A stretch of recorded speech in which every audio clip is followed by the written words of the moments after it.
Hello, Joel Tadman here from Golf Monthly, and you join me at the stunning short game practice area here at Woburn Golf Club, where today I've been testing the new Cleveland RTX 4 wedges. Now you might remember recently Cleveland brought out the CBX wedge, and that was designed for your mid to high handicappers who use cavity back irons.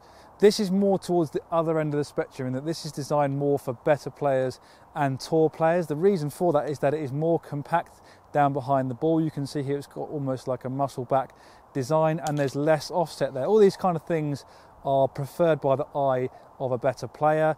On these wedges we see the fourth generation of Cleveland's Rotex face. There's three technologies on this face to help you get more spin around the greens. I've got a couple on me here. You can see you've got the face milling here all around the face. You've got the laser grooves in between the actual grooves, which are zip-it grooves, and they've been made a little bit sharper as well to give you more spin. So all these things combining to give you more spin, especially from the rough. Cleveland say, having talked to their tour players, they wanted to get more spin from the rough and not necessarily get more spin from tight lies. They actually get enough spin already from those kind of situations around the green. So the rough is an area their golfers are going to hopefully experience a bit more control into greens.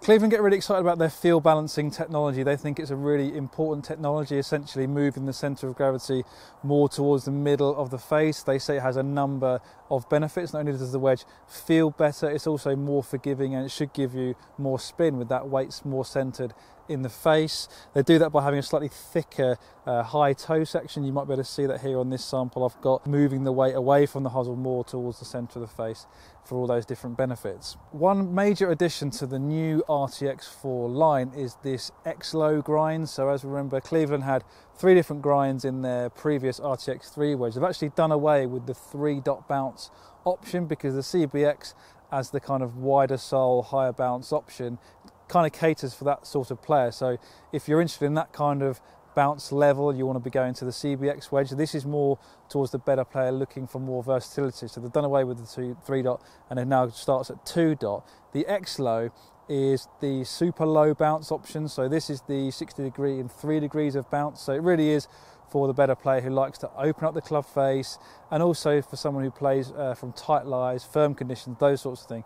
This wedge is really going to come into its own. There's also a full sole option now in those higher lofts, and that's really going to help golfers out from bunkers, whereas the X-Low is obviously going to dig a lot in bunkers and perhaps not the grind for those type of shots. That full sole option is potentially going to help you out on those bunker shots. So I've been lucky enough to test two samples here of the RTX 4 wedge. I've got the 56 degree, 10 degrees of bounce midsole in the black satin, and I've got the new X-Low grind in 60 degrees with only 3 degrees of bounce in this Tour satin finish. There's actually 3 finishes available. There's also a Tour Raw option as well, which kind of more like a bronzy colour.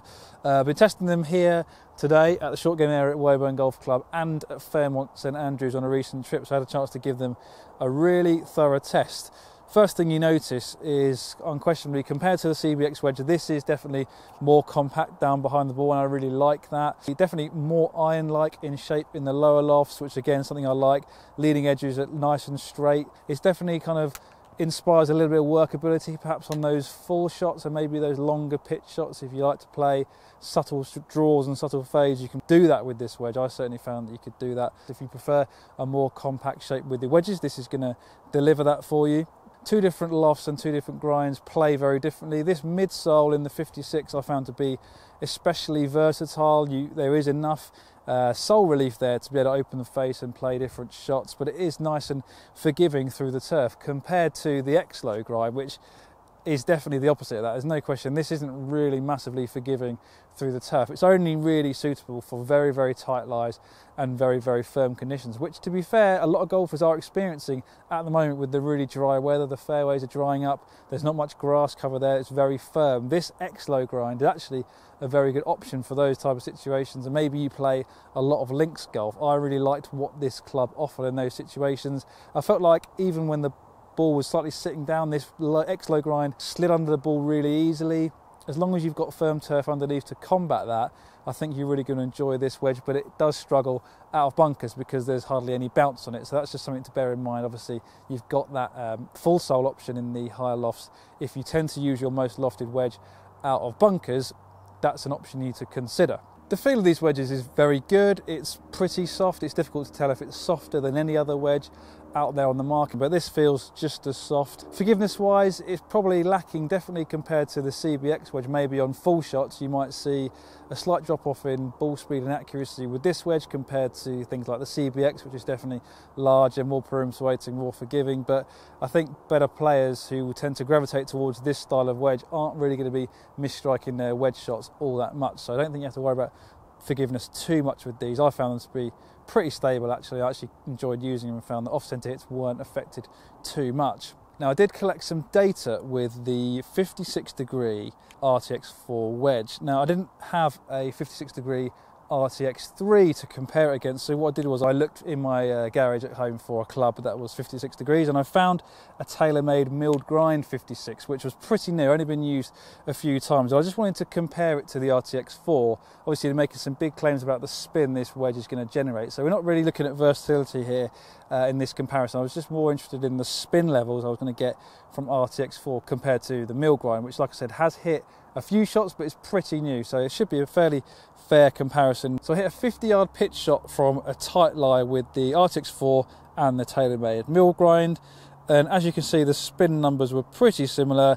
The RTX 4 was spinning about 100 RPM more, which isn't a great deal, and a lot of that difference might be down to strike and club delivery and things like that. So don't think you can read too much into those numbers, but I thought I'd present them to you nonetheless and you can make a judgment on that. Another comparison I did do was from the rough. So what I did was I set the GC2 up in a rough. Obviously it's very difficult, there are a lot of variables there. The grass gets in the way of the GC2 camera and it's difficult to get the exact same lie, but I did my best to present the ball in exactly the same way. I hit 2 shots with each just to get a kind of comparison with the rough performance, and you'll see actually the RTX 4 did spin an awful lot more than the mill grind, so both 56 degrees out of the rough. You can see on average the RTX 4 was spinning at 1878 and the mill grind was just over 1000, so that's a much more significant jump in performance from the rough. Cleveland said that would be the case, and obviously don't forget this is a brand new wedge, so there might be some influence from that in these numbers, but I would say that's a fairly significant difference there that certainly backs up what Cleveland is saying, in that this wedge does seem to spin more from the rough. And you see on this assessed 40-yard pitch shot, I certainly experienced that. So in summary, this is an excellent all-round wedge offering from Cleveland Golf. It's definitely leaning towards the better player, the more competent ball striker, someone who strikes their chips and pitch shots a little bit more cleanly, and it's also aimed at golfers who like to play different shots around the green, golfers who want more versatility or maximum versatility. Now that Cleveland have got 4 grinds here catering for different turf conditions, attack angles, swing types, you can create a wedge setup with different grinds and different lofts and bounces to suit your needs, and this is definitely a much more comprehensive offering from Cleveland Golf. There's no question the X-Low grind is a niche offering for the better player who plays in firm conditions, but I did enjoy the performance that it offers from those firm tight lies. Got under the ball really easily. It's a welcome addition, I think, to what was an already impressive package from Cleveland. These wedges come in at £129, so for me they're one of the best value wedge offerings on the market given the level of spin they offer, and now the fact that Cleveland have stepped up the feel and the versatility. You know, it's up there with the likes of the Vokeys and the Callaways and things like that for the better player, and it's definitely one you should be trying in 2018.